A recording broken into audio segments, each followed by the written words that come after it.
আফা আফা কি মহিলা টহিলা লই খেলতে আইছি? আর্জেন্টিনার কোচ আমি, টিভিতে তো দেখছো মনে হয়।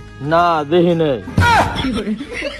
আচ্ছা আসল কথায় আই, আর্জেন্টিনা একটা প্লেয়ার শট আছে, তুই যদি ঠিকঠাক ভাবে পরীক্ষাটি কর তাহলে আর্জেন্টিনার প্লেয়ার হিসেবে তুই খেলবি। এইবার ঠিকঠাক ভাবে প্রশ্নগুলোর উত্তর দে। তুই কি কি খেলতে পারস? ক্রিকেট, ব্যাডমিন্টন, টেনিস, ধরতে গেলে সব খেলাই পারি, খালি ফুটবল ছাড়া। সিলেক্টেড। এইবার একটা ভাইবা প্রশ্নের উত্তর দে। বলো টিকটক কাকে বলে? 15 সেকেন্ডে ফালতু লজিকলেস স্লো মোশন ভিডিওকে টিকটক বলে। এক লাইন বাদ করছে, টিকটক কোনো স্বাভাবিক মানুষ বানাইতে পারে না। এইটা কইব কেডা? এক নাম্বার কারা? তোর আর একটা প্রশ্নের উত্তর দিতে হইব। বলো নেইমার কি? একজন অভিনেতা। তাইও সিলেক্টেড। আর একটা জার্সি পরে তাড়াতাড়ি মাঠে নামা, ও ভবিষ্যতে ফুটবলের আল্লু অর্জুন হইব।